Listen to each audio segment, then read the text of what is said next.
In this video, I'm going to show you how to find and replace an item that's in your customer-specific pricing.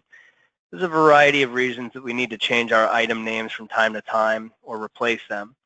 So this video is going to show you how to do that, especially if you're using customer-specific pricing. That's what this video is going to focus on. First thing is we can see our full customer-specific pricing list by going to Inventory, Customer Preferred Pricing, Customer Item Pricing List. And here you're going to see our full pricing layout here.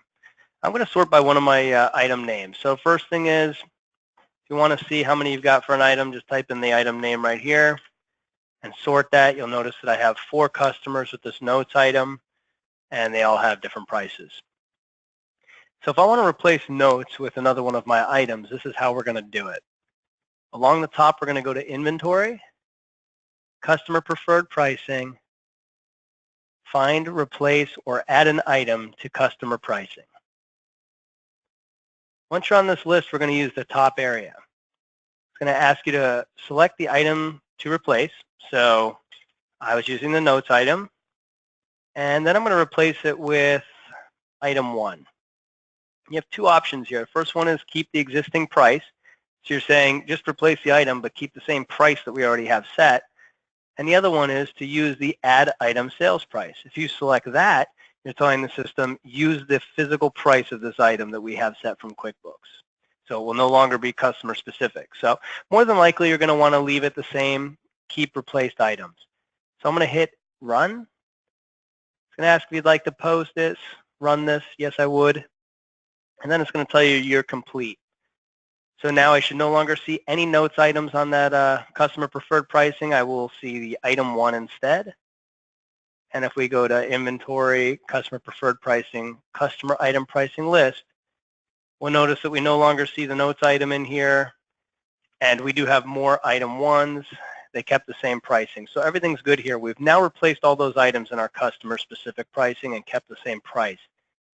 Now, the next question I usually get is, well, I've made other changes to my QuickBooks. I also want to mass delete a lot of stuff.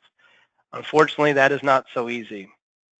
Let's say you had a bunch of items with delivery, and you want to delete all this in a big bulk operation. Unfortunately, that cannot be done. You can click here, highlight it. You can hit delete all you want. It's not going to do anything. This is made purely for informational purposes on this screen. The easiest thing I can think of is to sort this and then go down the list. Double click the customer name that you don't want it in, get in the pricing, click on the left, highlight in black, hit delete on your keyboard, and then repeat.